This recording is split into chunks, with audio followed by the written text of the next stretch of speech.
दोस्तों आज ऐसी अदाकारा के बारे में बताने जा रहा हूँ वो जिसने स्टेज को सिर्फ तफरीह का जरिया नहीं बल्कि एक मिशन बना लिया। वो जिसने खामोश माशरे को जुबान दी और जिसकी आवाज़ सरहदों के पार भी सुनी गई। पाकिस्तान के फन अदाकारी और थिएटर की तारीख मदिया गौहर के तज़किरे के बगैर अधूरी रहेगी। आज की इस वीडियो में हम बात करेंगे उस अजीम फनकारा की जिसने सच्चाई की खातिर हर मुश्किल का सामना किया लेकिन कभी हार नहीं मानी। आज की इस वीडियो में हम बात करेंगे उस अजीम फनकारा की जिसने सच्चाई की खातिर हर मुश्किल का सामना किया लेकिन कभी हार नहीं मानी। अदाकारा, सदाकारा, डायरेक्टर मदिया गौहर 1956 में कराची में पैदा हुई, लेकिन उनकी शख्सियत की आबियारी लाहौर के इल्मी और अदबी माहौल में हुई। उन्होंने अपनी इब्तदाई तालीम लाहौर से हासिल की और अंग्रेजी अदब में मास्टर की डिग्री हासिल की।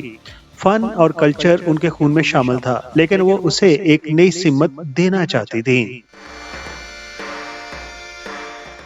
दोस्तों, मदिया गौहर ने अपने सफर का आगाज पाकिस्तान टेलीविजन से किया, जहां उनकी संजीदा अदाकारी और पुरअतमाद लहजे ने सबको मुतासर किया। उन्होंने जर्द दोपहर जैसे शाहकार ड्रामों से अपनी पहचान बनाई, लेकिन उनकी रूह किसी बड़े मकसद की तलाश में थी। वो कैमरे की मसनूई रोशनियों से निकलकर अवाम के दरमियान जाना चाहती थी। अदाकारा मदिया गौहर का तलक एक इंतहाई पढ़े लिखे और फनकार घराने से था। उनकी छोटी बहन फरियाल गौहर भी पाकिस्तान की एक नहायत मारूफ और मायनाज अदाकारा और कालम निगार हैं। फरियाल गौहर ने चांद ग्रहण जैसे ड्रामों से शोहरत हासिल की और इस तरह मदिया गौहर की भांजी और बेटी सवेरा नदीम भी आज पाकिस्तान की बेहतरीन अदाकाराओं और हदायतकाराओं में शुमार होती हैं। यूं उसका खानदान 3 नस्लों से पाकिस्तान मीडिया से जुड़ा हुआ है। 1984 में मदिया गौहर ने अजूखा थिएटर की बुनियाद रखी। ये ज़ियाउल हक का दौर था जब इस तरह के ड्रामे करना सख्ती से मना थे। ये महज एक ग्रुप नहीं था बल्कि एक तहरीक थी। उन्होंने गली, मोहल्लों और सड़कों पर थिएटर किया ताकि आम आदमी को शऊर दिया जा सके। मदिया गौहर की असल पहचान थिएटर ही है और पाकिस्तान टेलीविजन ड्रामे तो रहे ही हैं। उनके मशहूर ड्रामों की बात करें तो उनमें मीरा बख्श, टियाला और बुल्ला जैसे ड्रामे शामिल हैं।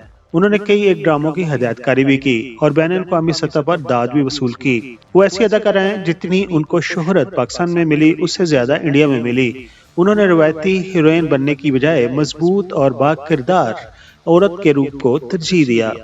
दोस्तों, मदिया के अंदाजे बयां में एक खास गहराई थी। वो जब मकालमा अदा करती तो अल्फाज दिल पर दस्तक देते थे। मदिया गौहर की शादी मशहूर मुसन्नफ और डायरेक्टर शाहिद नदीम से हुई थी। उनके 2 बेटे हैं उनसे, जिनका नाम सारंग और नरवान है। वो भी अदाकारी के शोबे से वाबस्ता हैं।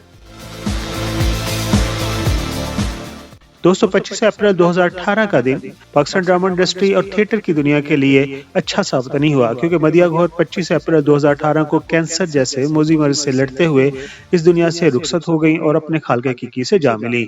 लेकिन उनके लगाए हुए फन के पौधे आज भी लहलहा रहे हैं। लोग उन्हें आज भी एक ऐसी नाडार खातून के तौर पर याद करते हैं जिसने हमेशा हक का साथ किया और हक की बात की। मदिया गौहर आज हमारे दरमियान नहीं, लेकिन लाहौर की सड़कों पर होने वाला हर इंकलाबी थिएटर उनकी याद दिलाता है। उन्होंने साबित किया कि एक औरत अगर ठान ले तो वो माशरे की सोच को बदल सकती हैं। वो चली गई, मगर उनकी आवाज अजोका थिएटर की सूरत में आज भी गूंज रही है। दोस्तों, मदिया गौहर या फरियाल गौहर का कौन सा ड्रामा आपको सबसे ज्यादा पसंद है, और सवेरा नदीम के बारे में जरूर बताइए कि उनका ड्रामा आपको कौन सा पसंद है। आपके कमेंट्स अगली वीडियो में शामिल भी कर लिए जाएंगे।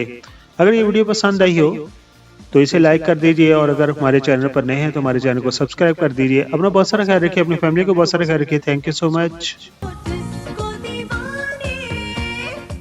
I am Nessa Hassan. You are watching PK Mega Videos channel. Like and subscribe.